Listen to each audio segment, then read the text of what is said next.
こんにちは、大輔です。本日は私が週末ノマドでよく使うフィリピン・マニラ行きの便ね、すなわち羽田と成田とマニラを結ぶフライトの現状についてお伝えしていきます。まずは結論から見ていきましょう。5月いっぱいは限られた便のみね、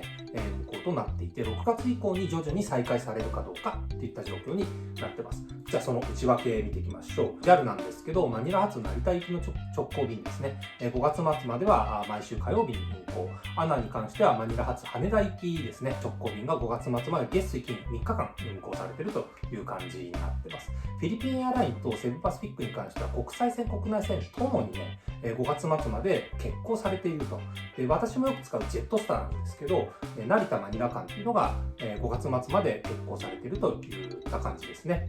で、これ見てもらえば分かる通りなんですけど、5月についてはほぼ絶望的ですよね。一応ね、JAL と ANA が定期運航してるんですけど、これは日本に帰る、帰国者専用便ですね、と捉えるべきでしょう。ということで、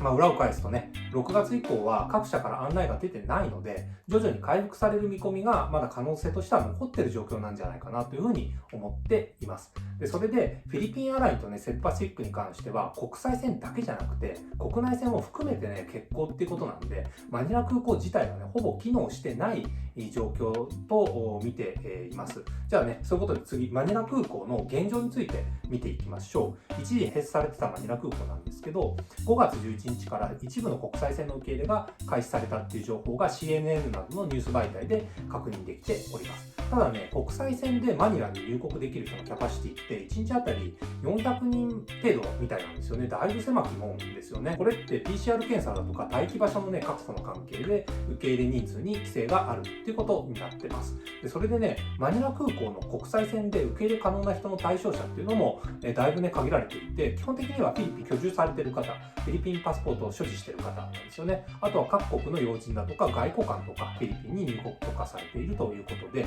我々みたいにね、観光客の受け入れっていうのは今が禁止されてるっていう感じなんですよね。これらの条件って6月10日まで適用されてるってことになってるんですけど、これはね、フィリピン運輸省配下の民間航空公社の発表で分かっているという感じなんですよね。結局、観光客がですね、いつ渡航できるのか、6月に回復できる兆しってあるのかについては、最新の入国規制のチェックをね、していくより他ないですよね。なんでかっていうと、フライトがね、国際線があって飛んだとしても、入国できないのはね、意味ないんで、そこをチェックしましょうということです。現状としてはね、こちらですね、マニラの入国規制に関しては日本を含むビザ免除国っていうのは、規制にかかってます。もしね、フィリピンにいらっしゃる方が日本に帰国をされる際に関しては、日本の国籍を持っていさえすればね、入国はできるってことなんですけど、PCR 検査だとか公共交通機関以外での自宅規制、要はマイカー、レンタカーが必要だったりだとか、14日間の待機要請が出るっていうことがあるっていうことになってます。できれば6月に回復することを祈るばかりの私なんですけど、今後に備えてね、例えばフィリピン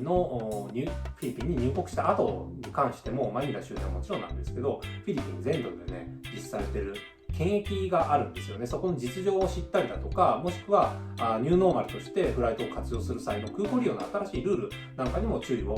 していく必要があると考えています。皆さん知ってますか？ニューノーマルって言葉。さらにね、コロナの後に段階的に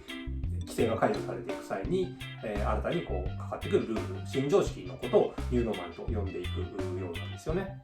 このあたりのね、最新状況に関しても改めてね、動画にしていけたらというふうに考えております。ということで今日の動画は以上となります。では、さようなら。